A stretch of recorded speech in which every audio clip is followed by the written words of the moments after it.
It was a typical Thursday morning, and I was just wrapping up a meeting at work when my phone buzzed. I glanced at the screen to see my daughter's school number.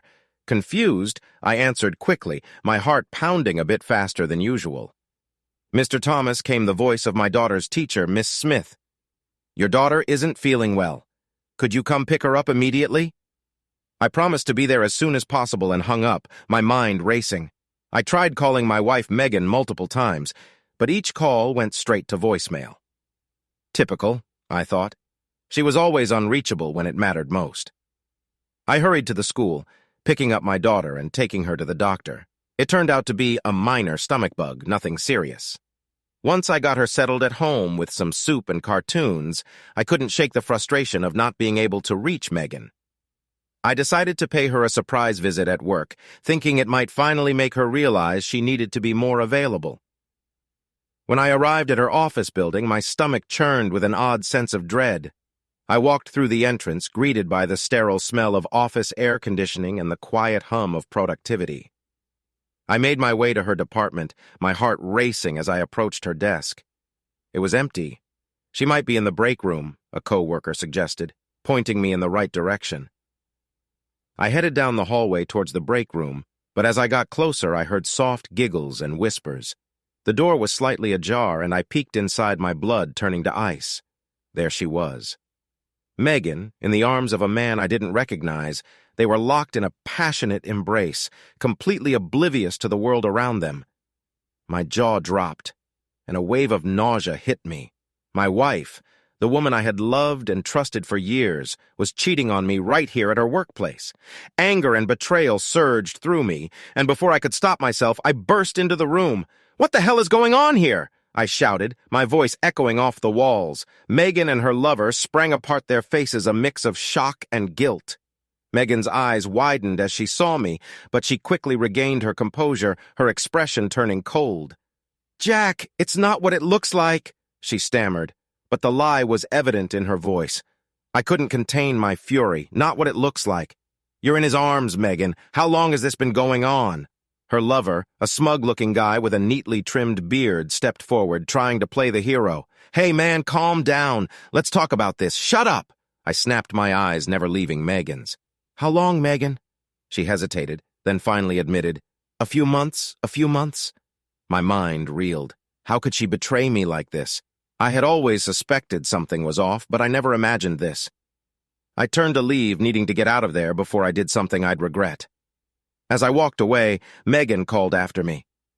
But I didn't stop. My mind was already racing with thoughts of revenge. That night I couldn't sleep. Every time I closed my eyes, I saw them together, laughing at my expense. I knew I had to take control of the situation, to show Megan that I wasn't someone to be trifled with, and so I began to plan my revenge. If she thought she could get away with betraying me, she had another thing coming. This was just the beginning. Part 2, the discovery. The days that followed were a whirlwind of anger, planning, and sleepless nights. I couldn't look at Megan without seeing her in that bastard's arms. Her lies were like poison, seeping into every moment of our life together. Megan, true to her nature, tried to act as if nothing had happened. She came home every evening plastering on a smile, asking about my day and making small talk over dinner. It was infuriating, watching her pretend, knowing what I knew. I couldn't confront her directly yet. I needed more information, more evidence to make my move. One evening, while Megan was in the shower, I seized the opportunity to snoop through her phone. My hands shook as I navigated through her messages and emails, half expecting her to catch me any second. I found a string of texts between her and her lover, a guy named Eric. The messages were sickeningly sweet and explicit, filled with plans for secret meetups and reminiscing about their time together. My blood boiled, but I kept my cool. I took screenshots of everything, sending them to my own phone for safekeeping. I needed undeniable proof to expose her lies and deceit. The next morning, Megan left for work with a cheery goodbye, completely unaware of the storm brewing. I took the day off from work, telling my boss I had a family emergency. In a way, I wasn't lying. This was the biggest emergency I had ever faced.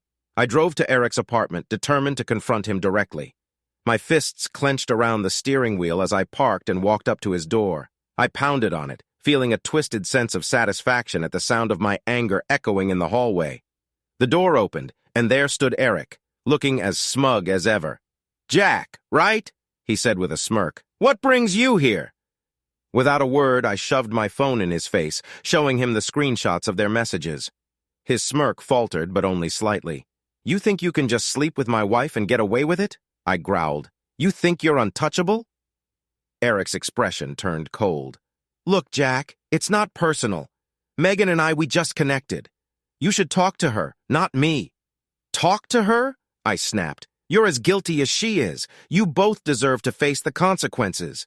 He shrugged, his indifference fueling my rage. "Fine, do what you have to do, but Megan doesn't want you. She wants me."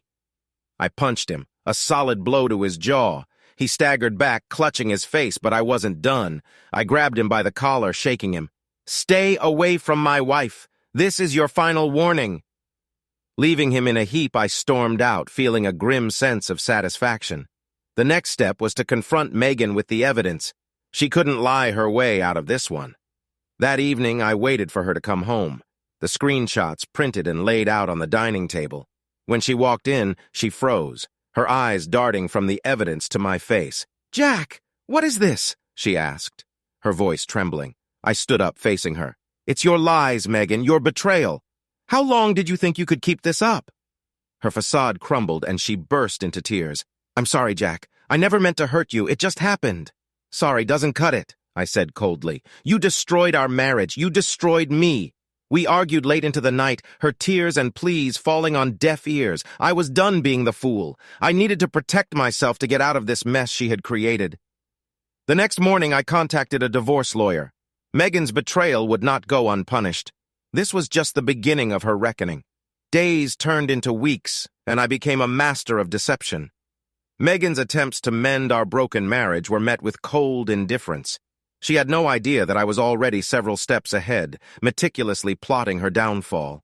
Each interaction was a reminder of her betrayal, and I couldn't wait to unveil my ultimate plan. One evening, as Megan was busy making dinner, I slipped out to meet my lawyer, Carla. A no-nonsense professional, she had a reputation for being ruthless in the courtroom. I laid out the evidence I had gathered, and she nodded approvingly. "This is solid, Jack," she said. "With this evidence, we can ensure you get a favorable settlement. We'll need to dig deeper into her finances and see if there's anything else we can use." I left Carla's office feeling a sense of grim satisfaction. Megan thought she could lie her way through this, but she was about to learn a harsh lesson in consequences. A few days later, I got another unexpected call, this time from Megan's friend, Emily. She sounded distressed and hesitant, but after some coaxing, she agreed to meet me for coffee. "I don't know how to say this, Jack." She began stirring her drink nervously. "Megan's been lying to you about more than just her affair with Eric." I leaned in. My interest piqued. "What do you mean?" Emily took a deep breath. "She's been siphoning money from your joint account for months. I didn't want to get involved, but I can't stand seeing you being deceived any longer." I felt a new wave of betrayal wash over me. "Do you have proof?" She nodded, handing me a USB drive. I managed to get this from her laptop. "It's all there, bank statements, transactions, everything." I thanked Emily and left, my mind racing. Megan's deceit knew no bounds. She had not only betrayed our marriage, but also jeopardized our financial stability. I needed to act quickly. That night, I confronted Megan with the new evidence. As expected, she tried to deny it, her lies unraveling with every word. "I was going to tell you, Jack," she said, tears streaming down her face. I didn't know how." "You didn't know how?" I scoffed. "You didn't know how to be honest, how to be faithful. You've destroyed everything, Megan." Her facade of remorse was infuriating. I couldn't stand to look at her. The woman I had married was gone, replaced by this deceitful stranger. As she continued to plead, I made a decision. I couldn't let her walk away from this unscathed. It was time for my revenge to take shape. The following day, I made a call to Megan's boss under the pretense of discussing an upcoming work event. Casual conversation led me to subtly drop hints about her frequent absences and suspicious behavior. He sounded concerned, promising to look into it. I knew Megan's job was important to her, and losing it would be a significant blow. Next, I hired a private investigator to follow her and Eric. I needed more ammunition, more proof of their ongoing affair. It didn't take long for the investigator to gather damning evidence, photos, videos, and detailed reports of their meetings. Armed with this new evidence, I returned to Carla. She was impressed, ready to go full throttle with the divorce proceedings. "Jack, this will not only secure a favorable settlement for you, but also ensure she gets nothing more than what she deserves," Carla assured me. I felt a sense of grim determination. Megan had underestimated me, but she was about to face the full force of my retribution. That evening, I confronted Megan for the last time. "I've filed for divorce, and I have all the evidence I need to ensure you get nothing. You're going to lose everything, Megan." Her eyes widened in shock and fear. "Jack, please, we can work this out. Think about everything we've been through." "I have," I replied coldly, "and I've realized you're not worth fighting for." The reality of her situation finally hit her. As she broke down, I felt a strange sense of liberation. The woman who had destroyed my life was now facing the consequences of her actions. This was just the beginning. Megan's world was about to crumble, and I would be there to witness every moment of it. The divorce proceedings were in full swing, and Megan's despair was palpable. Her once confident demeanor had crumbled, replaced by a constant state of anxiety and desperation. Every time I saw her, it was a reminder of how far she had fallen. I spent my days meticulously planning my next moves, ensuring every detail was covered. The private investigator continued to provide updates, feeding me more evidence of Megan and Eric's ongoing affair. They were careful, but not careful enough. It was only a matter of time before they slipped up completely. One afternoon, I received a call from Carla. "Jack, we've got a court date," she informed me. "And with the evidence we have, Megan doesn't stand a chance." "Good," I replied, feeling a sense of satisfaction. "Let's make sure she pays for everything." A few days before the court date, I decided to pay Megan a visit at her office. I wanted to see her face to face one last time before the storm hit. As I walked into the building, I felt a mix of anger and anticipation. This was the place where her deceit had flourished, where she had found comfort in the arms of another man. I approached her desk, and as expected, she wasn't there. One of her colleagues pointed me towards the break room, and my heart raced as I made my way there. The door was slightly open, and I heard voices inside. I pushed it open and walked in. My presence immediately noticed. Megan was there, standing too close to Eric, their body language betraying their intimacy. Her eyes widened when she saw me, and she quickly stepped away from him. "Jack, what are you doing here?" she stammered, trying to compose herself. "I wanted to see you before the court date," I replied coldly, my eyes locking onto Eric. "I hope you're ready for what's coming." Eric tried to play it cool, but I could see the fear in his eyes. "You can't intimidate us, Jack. We're in this together." I chuckled darkly. "You have no idea what you're up against." Megan's face paled, and she looked like she was about to say something, but I turned and left before she could. I had made my point. They knew I wasn't backing down. The court date arrived quickly, and Megan and I sat on opposite sides of the courtroom.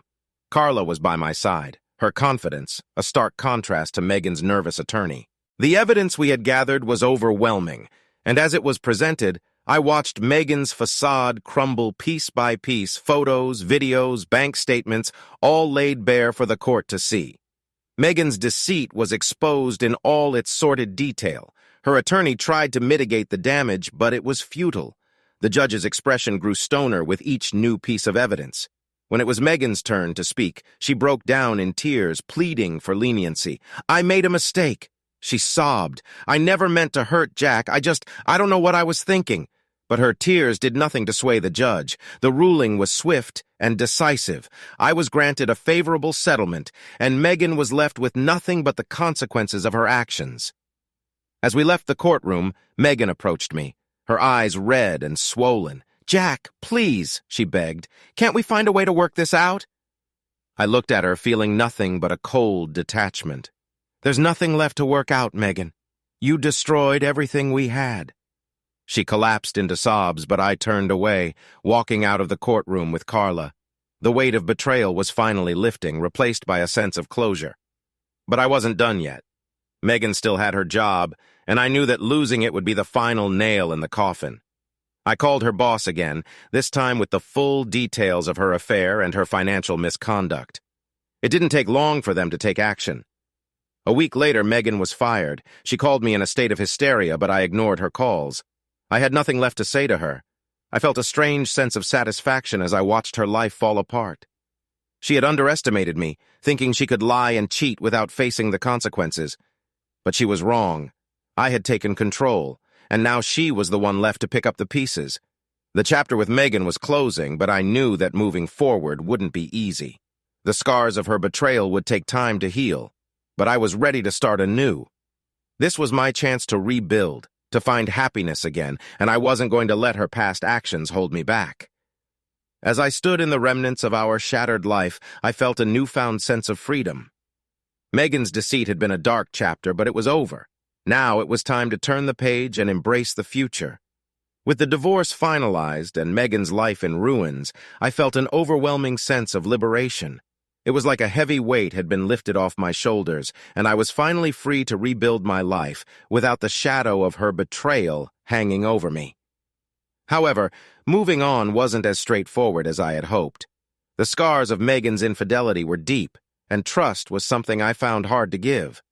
But I knew I couldn't let her actions define my future. I needed to reclaim my life and happiness. I threw myself into work, taking on new projects and responsibilities. My colleagues noticed the change in me, and while some were aware of my personal struggles, most just saw a man determined to succeed. The distraction helped, and for a while I could almost forget the pain. One evening, after a particularly grueling day at the office, I decided to stop by a local bar for a drink. It was a quiet place, not too crowded, and I found a seat at the bar. As I sipped my drink, I noticed a woman sitting a few seats away, glancing at me occasionally. She was attractive, with a kind smile that seemed to invite conversation.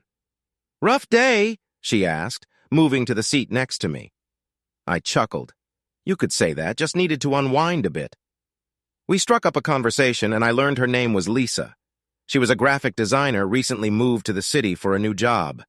There was an easy chemistry between us, and for the first time in months I felt genuinely relaxed and happy. As the night went on, we exchanged stories about our lives, our work, and our past relationships. I found myself opening up to her in a way I hadn't with anyone else since Megan. It felt good to talk, to share, and to listen. By the end of the evening, we had exchanged numbers, promising to meet up again soon. As I walked home, I felt a glimmer of hope. Maybe, just maybe, there was a chance for a new beginning. Our second date was even better than the first. We went to a cozy little restaurant, sharing a bottle of wine and laughing over stories from our childhoods. Lisa was smart, funny, and genuinely kind. She was everything Megan wasn't, and being with her felt like a breath of fresh air. As weeks turned into months, our relationship grew stronger. We spent weekends exploring the city, hiking in the nearby mountains, and just enjoying each other's company. Lisa understood my past, and she never pushed me to move faster than I was comfortable with. She was patient and understanding, and for that I was grateful. One evening, as we sat on her balcony watching the sunset, she turned to me with a serious expression. "Jack, I know you've been through a lot, and I want you to know that I'm here for you no matter what. You don't have to face this alone." Her words touched me deeply, and for the first time I felt ready to let go of the past. "Thank you, Lisa," I said, taking her hand. "You've been amazing. I don't know where I'd be without you." She smiled, squeezing my hand gently. "We all have our battles, Jack, but together we can face anything." With Lisa by my side, I began to heal. The nightmares of Megan's betrayal slowly faded, replaced by dreams of a future filled with love and happiness. I knew it wouldn't be easy, but for the first time in a long time, I felt hopeful. Months later, I received a call from Emily. She sounded hesitant, almost afraid to talk to me. "Jack, I don't know how to say this, but Megan's not doing well. She's lost everything. Her job, her home. She's staying with friends, but it's not a good situation. Part of me wanted to feel triumphant, to relish in her downfall, but another part of me, the part that had loved her once, felt a pang of sympathy. Despite everything, I couldn't completely turn off my humanity.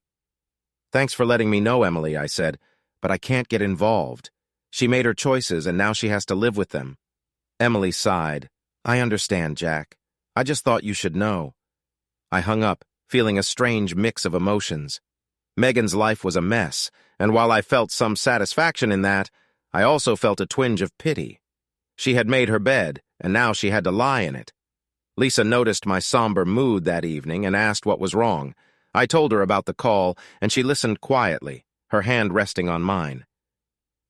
"You're a good man, Jack," she said softly. "It's okay to feel conflicted. It shows you still have a heart." Her words reassured me, and I realized she was right. Moving on didn't mean erasing the past. It meant accepting it and finding a way to live with it. As time went on, Lisa and I grew even closer. We talked about our future, about moving in together, and even about starting a family someday. The idea of a fresh start, a new chapter filled with love and trust, was something I had once thought impossible, but with Lisa, it felt not only possible, but inevitable. Megan's shadow still lingered, but it no longer dominated my life. I had faced her betrayal, sought my revenge, and come out stronger on the other side. Now it was time to build something new, something real, with someone who truly cared about me. And so, as the sun set on another day, I held Lisa close, ready to embrace the future and leave the past behind. The road ahead might be uncertain, but with Lisa by my side, I knew I could face anything. Life with Lisa was everything I could have hoped for and more. We were planning our future, building a life together filled with trust, love, and genuine happiness. I had finally moved on from Megan's betrayal and was excited about the possibilities that lay ahead. One Saturday morning, as Lisa and I were enjoying breakfast, my phone buzzed with an incoming call. It was an unknown number. I usually ignored such calls, but something compelled me to answer this one. "Hello," I said, trying to keep the annoyance out of my voice. "Jack, it's Emily," came the familiar voice. "I'm sorry to bother you, but you need to know something." "What is it, Emily?" I asked, feeling a knot of dread forming in my stomach. "Megan's not taking things well. She's been spiraling ever since the divorce and losing her job. She's been making some dangerous decisions." I sighed, rubbing my temples. "Emily, I appreciate your concern, but Megan's choices are her own. She needs to face the consequences of her actions." "I know," Emily said, her voice shaky, "but there's more. She's been talking about you, a lot, and not in a good way." My heart skipped a beat. "What do you mean? She blames you for everything. The divorce, losing her job, her financial problems. She's convinced that you're the root of all her troubles, and she's been saying some pretty disturbing things." "I think she might try to come after you." I felt a chill run down my spine. "Come after me? What are you saying?" Emily hesitated. "I don't know for sure, but she's been drinking a lot and she's very unstable. I just thought you should be aware. Be careful, Jack." I thanked Emily and hung up, my mind racing. Megan coming after me. It sounded like a bad movie plot, but I couldn't ignore the warning. I had seen firsthand how vindictive she could be. Lisa noticed my tense expression and reached out to hold my hand. "What's wrong, Jack?" I told her about the call, about Megan's deteriorating state and Emily's warning. Lisa listened carefully, her brow furrowed in concern. "We should be cautious," she said. "Make sure we're safe. Maybe talk to the police just in case." I nodded, appreciating her calm and practical approach. "I'll do that. We can't take any chances." That afternoon, I went to the local police station and explained the situation. They took my concerns seriously and advised me to file a restraining order against Megan. I filled out the necessary paperwork, hoping it would be enough to keep her at bay. For a while, things seemed to settle down. Lisa and I continued with our lives, but there was an underlying tension, a sense of waiting for the other shoe to drop. Every unexpected noise, every unknown number calling my phone sent my heart racing. One evening, Lisa and I decided to go out for dinner at a cozy restaurant we both loved. We were laughing and enjoying each other's company when I noticed a figure lurking outside the window. My heart stopped as I recognized Megan's disheveled appearance. She was staring at us, her eyes filled with a mix of anger and desperation. "Lisa, we need to leave," I said, my voice low and urgent. Lisa followed my gaze and her face paled. We quickly paid the bill and slipped out through a side door, avoiding Megan. I could feel her eyes on us, but I didn't look back. When we got home, Lisa was visibly shaken. "This is getting out of hand, Jack. We need to do something." "I know," I replied, pulling her into a comforting embrace. I'll talk to Carla. We need to take stronger action. The next day, I met with Carla and explained the situation. She agreed that we needed to act quickly and suggested hiring a security company to install cameras around our home and increase our overall safety measures. It wasn't a perfect solution, but it would help us feel more secure. The security team came the following week, setting up cameras and sensors. They showed us how to use the system, ensuring we could monitor everything from our phones. It was a relief to have an extra layer of protection, but the sense of unease remained. Despite the precautions, Megan continued to make her presence known. She sent threatening messages, left voicemails filled with venomous accusations, and even showed up at my workplace once, causing a scene before security escorted her out. Each incident was reported to the police, but there was only so much they could do.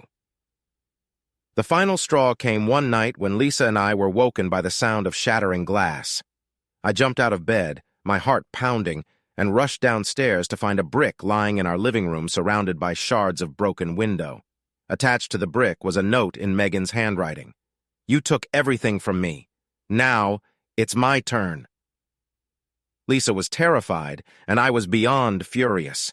This had to stop. I called the police, and they arrived quickly, taking the note and the brick as evidence. They assured us they would increase patrols in our neighborhood and urge us to stay vigilant. The next day, I called Carla and told her everything that had happened. "We need to take this to the next level," I said, my voice shaking with anger. "Megan has gone too far." Carla agreed, and we filed for an emergency protection order, which would hopefully keep Megan at a distance. But I knew we couldn't rely solely on legal measures. I needed to confront Megan one last time and make it clear that her reign of terror was over. I arranged to meet her in a public place where I knew she couldn't pull any stunts. When she arrived, she looked worse than ever, disheveled, eyes wild with desperation. "What do you want, Jack?" she snapped, her voice filled with bitterness. "I want you to stop," I said, trying to keep my voice steady. "This has to end, Megan. You're destroying yourself, and you're not going to drag me or Lisa down with you." She laughed, a harsh, broken sound. "You think you can just walk away from this? From what you did to me? You did this to yourself," I shot back. "You made your choices. Now you have to live with them. But if you come near us again, I will make sure you face the full consequences." For a moment, she seemed to waver, but then her eyes hardened. "You haven't seen the last of me, Jack?" As I walked away, I knew the fight wasn't over. Megan was a storm that wouldn't easily pass, but I was ready to face whatever came next. I had Lisa, and together we would weather this storm and come out stronger on the other side. The battle for peace wasn't over, but I had no doubt we would win. The days that followed were tense and filled with anxiety. Every knock on the door, every ring of the phone sent waves of dread through me and Lisa. Megan's threat loomed over us like a dark cloud, but we were determined not to let her win. The emergency protection order provided some reassurance, but we knew it wasn't a foolproof solution. Megan's instability made her unpredictable, and we had to be prepared for anything. We continued to stay vigilant, always on high alert. One evening, I received a call from Carla. "Jack, I've been looking into Megan's recent activities," she said. "It appears she's been frequenting some rather questionable places and associating with some unsavory characters. This could be useful in our case." "Thanks, Carla," I replied. "I appreciate all you're doing. We need to put an end to this." "Stay strong, Jack," she said. "We're getting close." That night, as Lisa and I were getting ready for bed, my phone buzzed with a message. It was from an unknown number, but I had a sinking feeling I knew who it was from. I opened it to find a picture of Lisa and me, taken from outside our house, along with a chilling message. "I'm always watching." Lisa saw the message over my shoulder and gasped. "This has to stop, Jack. We can't live like this." "I know," I said, feeling a surge of anger. "I'm going to handle this." The next morning, I went to the police with the new evidence. They took it seriously and assured me they would increase their efforts to locate Megan and keep her away from us. Despite their reassurances, I felt a deep sense of frustration. It seemed like Megan was always one step ahead. A few days later, I got a call from Emily again. She sounded frantic. "Jack, you need to know something. Megan's been talking about doing something drastic. She's really lost at this time." "What do you mean, Emily?" I asked, my heart racing. "She's talking about coming to your house, confronting you and Lisa directly. She's not thinking straight." I'm really worried. I thanked Emily for the warning and hung up, feeling a sense of urgency.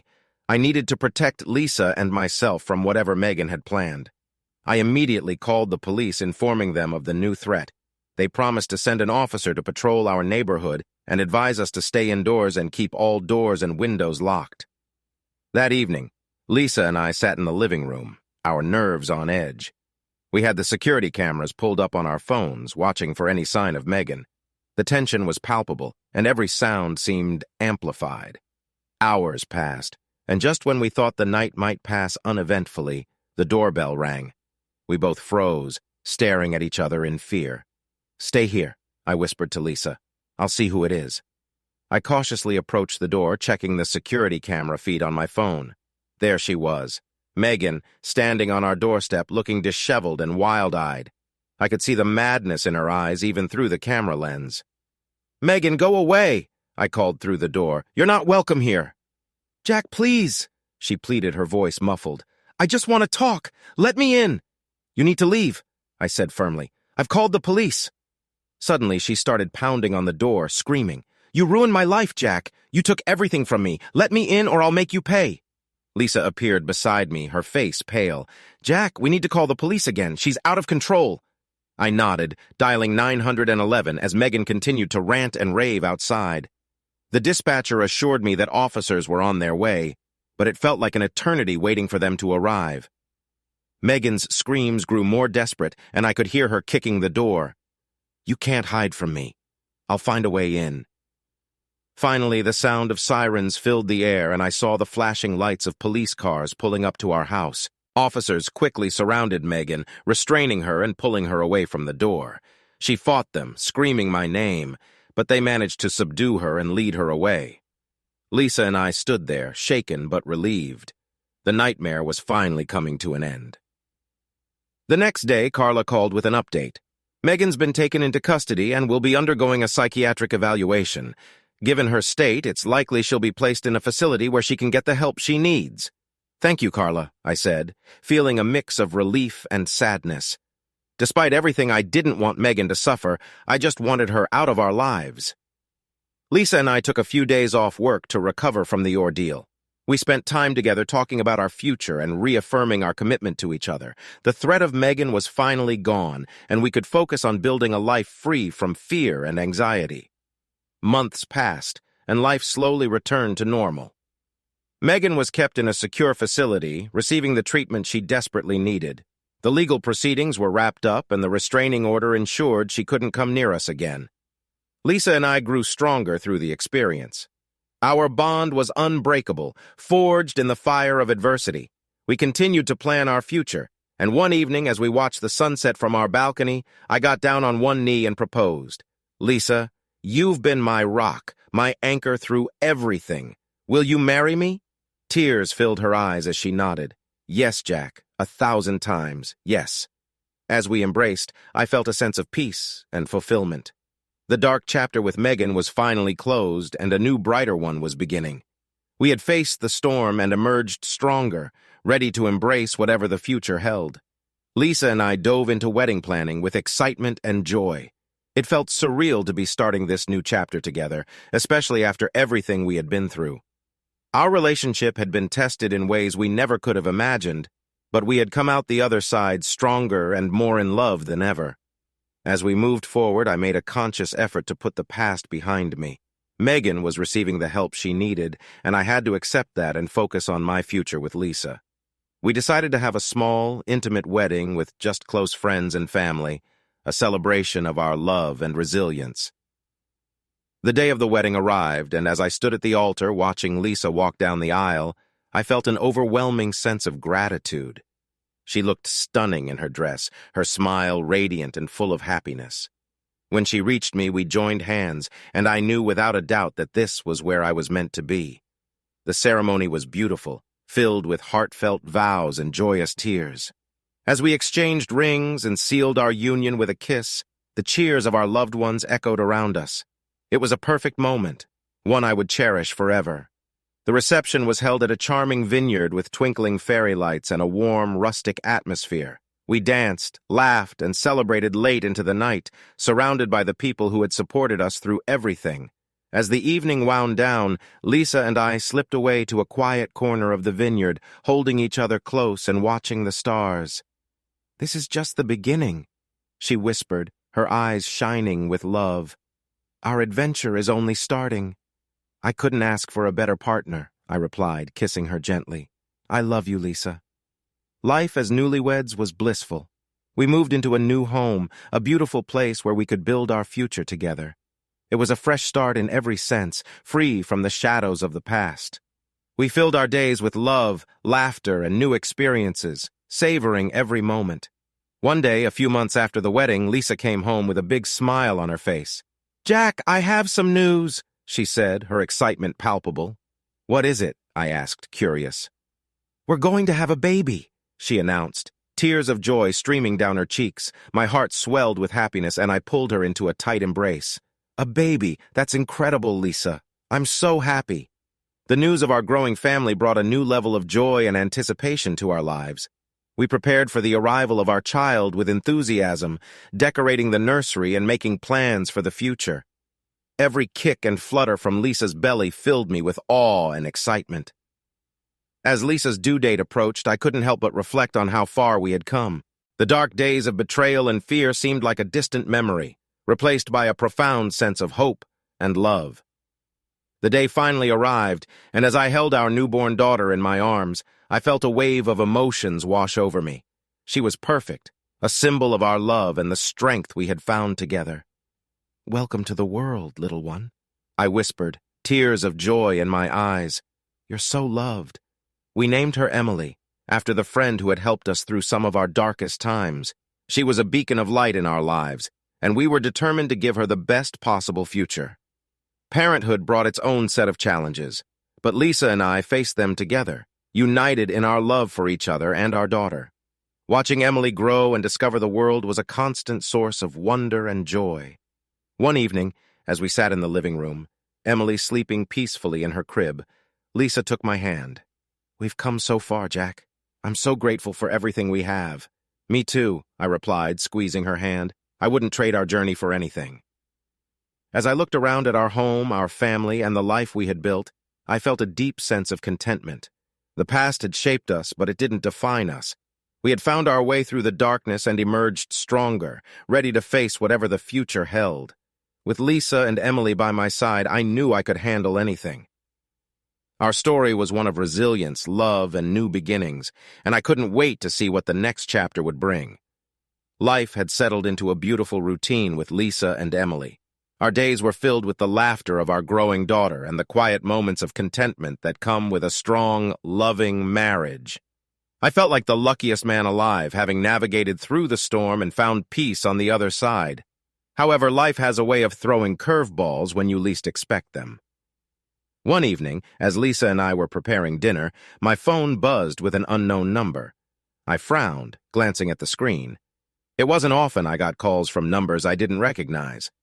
"Hello?" I answered, putting the phone on speaker so I could continue chopping vegetables. "Is this Jack Thomas?" a stern voice asked. "Yes, this is he," I replied, exchanging a curious glance with Lisa. "This is Detective Harris from the local police department. We need you to come down to the station regarding a matter involving Megan Foster." My heart skipped a beat. "Megan, what's going on?" "I'm not at liberty to discuss details over the phone. Please come to the station as soon as possible." I hung up, a sense of dread settling over me. Lisa looked concerned. "What do you think it's about?" "I don't know," I said, feeling a knot form in my stomach. "But I need to find out." At the station, Detective Harris greeted me and led me to a small interrogation room. He had a stack of files in front of him, and his expression was serious. "Mr. Thomas, I appreciate you coming in. I'll get straight to the point. Megan Foster has been released from the psychiatric facility and has been implicated in a series of disturbing incidents." I felt a cold chill run down my spine. What kind of incidents? Stalking, harassment, and several instances of breaking and entering. Her behavior has escalated, and we believe she might pose a threat to you and your family. My mind raced, but I thought she was getting help. How did this happen? She was released after showing significant improvement, but it appears she's relapsed. We're keeping a close watch on her, but I wanted to make sure you're aware and take any necessary precautions. I left the station feeling a mix of anger and fear. Megan was back, and she was more unstable than ever. I couldn't let her disrupt our lives again. When I got home, Lisa could see the worry etched on my face. "What did they say?" she asked, her voice trembling slightly. "Megan's out," I said, trying to keep my voice steady, "and she's been causing trouble. They think she might come after us." Lisa's eyes widened in fear. "What do? We take every precaution," I said firmly. "We make sure the house is secure and we stay vigilant. We're not going to let her disrupt our lives again." We immediately took steps to reinforce our home security. We upgraded our alarm system, added more cameras, and even considered moving to a new house. But uprooting our lives wasn't an easy decision, especially with Emily. We wanted stability for her, not constant fear and change. Days turned into weeks, and despite our heightened security, the tension was palpable. Every noise at night, every unfamiliar car in the neighborhood kept us on edge. One evening, as we were putting Emily to bed, the doorbell rang. Lisa and I exchanged a worried glance. "Stay here," I told her, heading to the door. Through the people, I saw a familiar face. Emily, Megan's old friend who had warned us before. I opened the door cautiously. "Emily, what are you doing here?" I asked. She looked distressed. "Jack, I've been trying to reach you. Megan's been staying with me, and things have gotten really bad. She's obsessed with you. She talks about you and Lisa constantly, and she's been plotting something. I'm scared, Jack." I felt a rush of anger. "Why didn't you call the police?" "I did, but they said they couldn't do much without concrete evidence. I'm worried she's going to do something drastic." I thanked Emily for the warning and told her to stay safe. Closing the door, I turned to Lisa, who had been listening from the hallway. "This is escalating," she said, her voice shaky. "We need to protect Emily, too." That night, we made the difficult decision to move. It wasn't fair to uproot our lives, but Megan's instability left us no choice.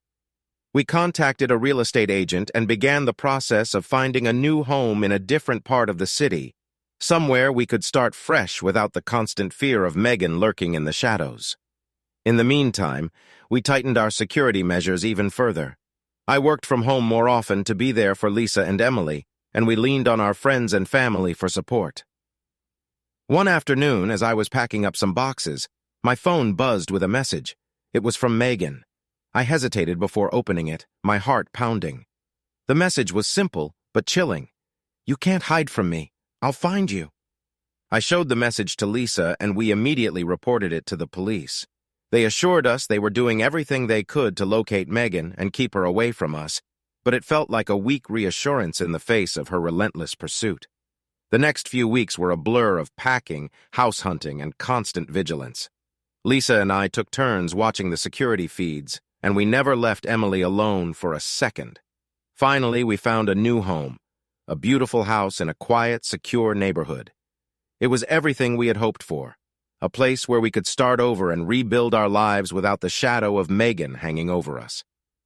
The day we moved in, there was a palpable sense of relief.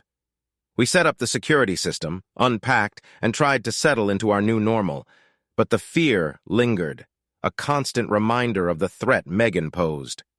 One night, as we were sitting on the porch watching the sunset, Lisa turned to me. "Do you think she'll ever stop?" "I don't know," I admitted, "but we're not going to let her control our lives. We'll do whatever it takes to protect our family." Lisa nodded, her resolve matching mine. "We're stronger together, Jack. We'll get through this." And so we faced the future with determination, ready to defend our newfound peace and happiness against whatever challenges lay ahead. Megan's shadow might still be looming, but our love and resilience would light the way forward.